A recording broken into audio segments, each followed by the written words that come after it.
नमस्कार मित्रांनो, मी तुमचा मित्र वीरेंद्र मोहिते पाटील आणि तुमचं स्वागत आहे आपल्या मिस्टर टॉक्स या चॅनलवर।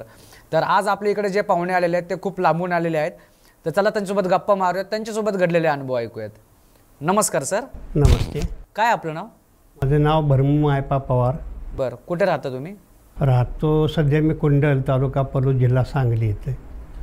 माझं मूळ गाव कोल्हापूर जिल्ह्यात चंदगडमध्ये आहे। नोकरीनिमित्तानं मी कुंडलमध्ये राहतो। बरं, काय काय कसे तुमच्यासोबत अनुभव घडले आणि याची सुरुवात कशी झाली सर? मी नोकरी करत असताना अचानक माझी नोकरी थांबली गेली आणि 4-5 वर्षापूर्वी जी काही पैशाची आवक जी होती घरातली संपूर्ण कोलॅप्स झालं, म्हणजे थांबली, व्यवहारच थांबले।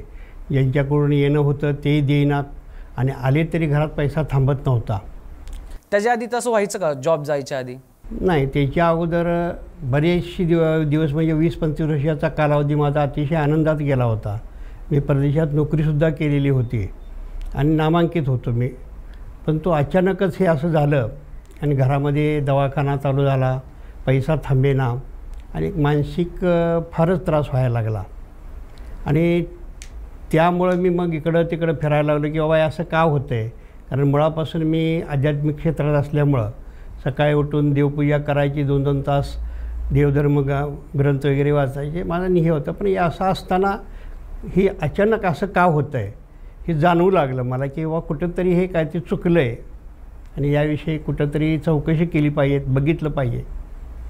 आणि मग त्या अनुषंगानं मी काही ठिकाणी फिरलो, काही महाराजांकडे गेलो, काही दरबारवाल्यांच्याकडे गेलो की बाबा असं का होतं आहे, पण इतकासा उलगडा कुठं झाला नाही। ज्याने काही केलं, सांगितलं बाबा हे असं करा, पण त्याचा काही इफेक्ट झाला नाही। अशी माझी 2-3 वर्ष अतिशय वाईट अवस्थेत गेली, म्हणजे मार्ग भेटत नव्हता। आणि तुमच्या चॅनलवर एक वेळा अशी संदीप मोरे दादांची मुलाखत मी बघितली। कोणाची? संदीप मोरे? संदीप मोरे, मावळमधले। आणि ती जरा मला बरी वाटल्यानंतर वेळच माझी चांगली म्हणा, मी एक कॉल केला त्यांना की असं आहे। मग त्याने मला सांगितले की तुमचे प्रश्न आणि घरातल्या लोकांचे फोटो पाठवून द्या। त्याप्रमाणे मी त्यांना पाठवले आणि दादाने मला एक 8 दिवसात रिप्लाय दिला की बाबा तुमच्या घरामध्ये तुमचं लक्ष्मीबंधन केलेलं आहे, कुलदेवतेचं कृपान आहे, पितृबंधन आहे, असे 4 बाजून तुमच्यावर आघात झालेले आहेत आणि तुम्ही दवाखान्यात पैसेच घालवताय आणि अशी परिस्थिती सत्य आहे का? मला ते पटल्यानंतर मी हो म्हटलं, दादा हे सत्य आहे, मग याला काय करावं लागेल? तर त्याने मला सांगितलं की इकडे माझ्याकडे तुम्ही यावं लागेल आणि मी त्यानंतर त्याच्यावर काहीतरी उपाय करून देईन। मग अशा तऱ्हेनं मी हे केलं, पण त्यांच्याकडे यायलाच मला 6 महिने जमले नाहीत। कुठून तरी पैसे काढले की ते दवाखान्याकडे तरी खर्च व्हायचे आणि कुठंतरी जायचे। 2 वेळा दादाने मला तारीख दिली होती, अमुक दिवशी जमणार आहे तुम्ही या, पण ती मला काही येणं घडलं नाही। शेवट दादा आणि ती एक वेळा वैतागून सांगितली, तुमचं काम माझ्याच्यानं होणार नाही, तुम्ही काही येऊ नका। आणि असे बरेच दिवस गेले। जानेवारी महिन्यात तो योग आला की दादा म्हणले की मला तुमचा रुपया नाही पाहिजेत, पण तुम्ही इथपर्यंत या, कारण मलासुद्धा जाणवतं की तुम्ही काहीतरी कुठल्या तरी देवतेची उपासना करताय, पण तुम्हाला कुठंतरी बांधलं गेलं आहे। आणि मी येऊन पोचलो। त्यापूर्वी इतका वाईट माझ्या घरात त्रास होता। काय व्हायचा त्रास एक्झॅक्टली? घरात व्हायचा काय? घरात म्हणजे माझी नोकरी गेली, आवक थांबली, माझ्या मिसेसला अचानक कंबर आणि शरीरात वेदना चालू झाल्यामुळं साधी चपातीसुद्धा करता येत नाही, जेवण करायचा विषय सोडून दिला, तिचं काम थांबलं गेलं। एक मुलगी होती, तिच्या प्रापंचिक अडचणीमुळे ती घरीच होती आणि तिला तर मासिक पिरियडमध्ये मी 4 दिवस इतका त्रास व्हायचा की पोटदुखी आणि उलट्याने ती बेजार व्हायची। फॅमिली डॉक्टरसुद्धा थकले होते, दर महिन्याला 1000-2000 रुपये घालवायचे। 4 दिवसाचं स्वास्थ्य झालं की 20-21 दिवस बरे जायचे, पण ते कशाचे म्हणजे पण मानसिक टेन्शन त्या दोघींनी, पत्नीची अशी अवस्था, मुलीची अवस्था, मुलगा नोकरीवर स्थिर नाही आणि माझं तर आवक थांबली। मग ह्या टेन्शनमध्ये वावरत असताना त्यांच्याकडे आल्यानंतर दादांनी प्राथमिक अवस्थेत एक थोडीशी क्रिया केली की म्हटले काहीच होणार नाही, जा। आणि त्याच महिन्यात माझ्या मुलीचा त्रास पूर्ण थांबला, म्हणण्यापेक्षा बऱ्यापैकी कवर झाला की तिला काही त्रास जाणवला नाही, मग ती लुळली नाही, उलटी नाही, काही नाही। मग दादाने मला सांगितलं की बाबा तुम्ही सोनोग्राफी करा, कारण त्या मुलीच्या पोटामध्ये काहीतरी असण्याची शक्यता आहे। आणि त्याप्रमाणे मी कोल्हापूरमध्ये एका नामांकित हॉस्पिटलमध्ये सोनोग्राफी केली आणि त्यात एक खडा दिसला त्या पिशवीमध्ये. मग डॉक्टर काय नियमाप्रमाणे म्हणायला लागले कॅन्सर आहे, अमुक आहे, काढावं लागेल पिशवी वगैरे. दादा म्हणले तसं काय नाही, हे होऊन जाईल, विरघळून जाईल. आणि त्याने पुढची प्रक्रिया केली दादानी. आणि त्यानंतर 1 महिन्यात तो 40% खडा विरघळला गेला. आणि पुन्हा 3 महिन्याच्या ह्याच्यात त्याचा त्रास थांबला. आणि मी परत दादांच्याकडे आलो. दादानी म्हणले आता कसं काय वाटतं, सोनोग्राफी करा. तर आज अंशी माझ्या मोबाईलमध्ये ते तुम्हाला बघायचं असलं तर बघा की ते डॉक्टरांनी दोन्ही रिपोर्ट दिले की रिपोर्टमध्ये आत्ता काहीही नाही. मी ही कृपा परमेश्वरासारखं माझ्या दादा भेटले आणि त्यामुळं माझा हा कायापालट झाला. माझीसुद्धा तब्येत अचानक 2 वर्षे मी फॅटी लिव्हरसारखा प्रॉब्लेम तयार झाला, जीवाला धोका निर्माण झाला. अगदी अन्नसुद्धा मला 6-7 महिने गेला, नाचणीची आंबील पडून मी काढले होते पिऊन. इतकी वाईट गंभीर अवस्था होती. पण आता मी पूर्ण ठणठणीत, ती माझा इतका यशेचा करण आहे की आत्ता 1 महिन्यात त्यांच्यापासून गेल्यानंतर 50-60% माझी ऊर्जा दुप्पट गतीनं काम करायला लागली.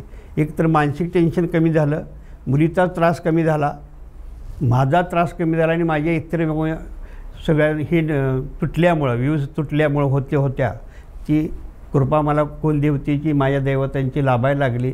असा माझ्या जीवनामध्ये अतिशय बदल घडलेला आहे. आणि अशी माणसं परमेश्वरानं चांगली ठेवावीत आणि जनकल्याणासाठी त्यांचा वापर व्हावा अशी माझी अगदी मनापासून देवाकडे प्रार्थना आहे. इतकं चांगलं त्यांच्यामुळं माझा इफेक्ट मिळालेला आहे. मुलीला काय काय प्रॉब्लेम व्हायचं तुमच्या? मुलीला तिचं लग्नानंतर जे काही त्रास झाला आहे, कोकबंधन का काहीतरी असं त्यांच्या भाषेत दादा म्हणत होते की तेव्हा पोटामध्येच ते एक खडा तयार झाला. मग ते विषारी असो किंवा काहीतरी तयार झालं आणि ती मासिक पाळीच्या वेळेला तिला वेदना व्हायच्या, म्हणजे ते गडगड लोळायची.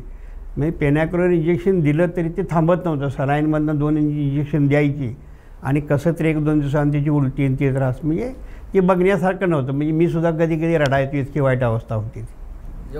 एवढा त्रास होता. आणि ह्या सगळ्या गोष्टींना किती वेळ लागला सगळं? म्हणजे तुम्ही त्या संदीप मोरेंकडे गेले, त्याच्यानंतर हा सगळा प्रॉब्लेम सॉल्व्ह व्हायला किती टाईम पिरियड लागला? मोरे दादांच्याकडे गेलो, 1 महिन्यात पहिला तिचा त्रास कमी झाला मुलीचा. आता मिसेस आमची थोडीशी नास्तिक असल्यामुळे ती काही देवधर्म वगैरे जादा मानत नव्हती, तरीसुद्धा तिलाही चांगलं चालता फुगता यायला लागलं. माझा काही त्रास कमीच झाला होता, पण इतर आवक जरा अशी वाढली. माणसं जी माझ्याजवळ जी होती, माझ्याजवळ येत नव्हती, ती आवर्जून आता येऊन बसायला लागली. म्हणजे हा माणसातनं मी उठल्यासारखी माझी अवस्था निर्माण झाली होती. आणि 1 महिन्यात एवढा फरक पडला. आज 3 महिने झाले. ह्या 3 महिन्यात मी 50% आत्ता उभा आहे. इतकं मला रिझल्ट चांगला मिळाला आहे. बरं, ज्यावेळेस तुम्ही त्यांच्याकडे प्रॉब्लेम सॉल्व्ह करण्यासाठी गेले त्यावेळेस त्यांनी तुम्हाला काय काय उपाय सांगितले आणि त्या उपायाचा लगेच असा काय इफेक्ट आला की तुम्हाला माहीत पडले की आता आपले प्रॉब्लेम सॉल्व्ह व्हायला सुरुवात झाली?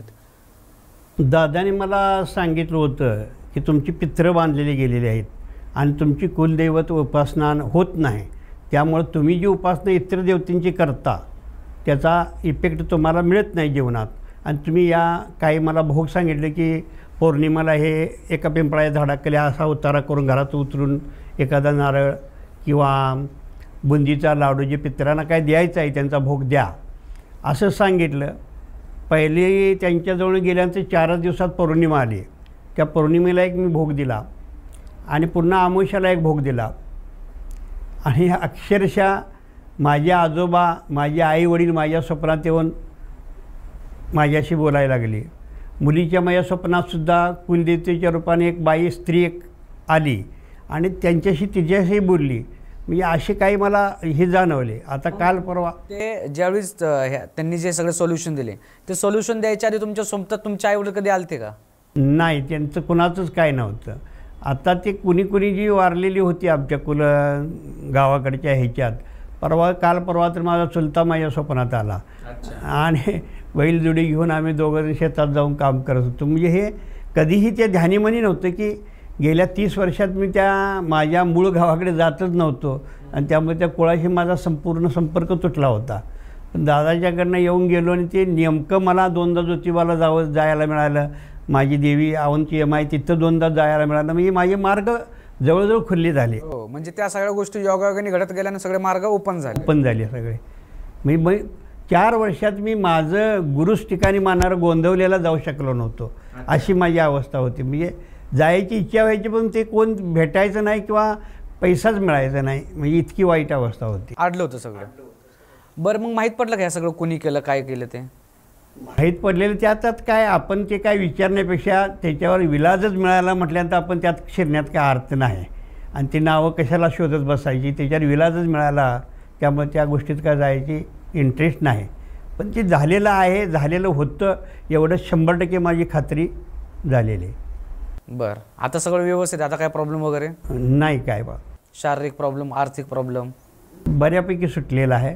मी आता मार्गावर गाडी यायला लागले, म्हणजे जे आडलं होतं ते थोडं आता मार्गावर आलेलं आहे. बऱ्यापैकी आलेले आहे. आणि काही दिवसात 1-2 महिन्यात मी अतिशय मोठी झेप घेईन अशी मला सुद्धा खात्री वाटते. एक कॉन्फिडन्स पण वाढला. असं वाढला माझं. बरं तर मित्रांनो, हा होता सरांचा अनुभव. आणि ह्या अनुभवातून तुम्हाला काही शिकायला भेटलं नक्की आम्हाला कमेंट करून सांगा. आणि सरांसारखं जर तुम्हाला आपल्या पॉडकास्टवर यायचं असेल तर गुगल फॉर्मची लिंक दिलेली आहे, ती भरा आणि तुम्ही आम्हाला कॉन्टॅक्ट करा. तर चला आता आज इकडंच थांबूयात. धन्यवाद. जय हिंद, जय महाराष्ट्र.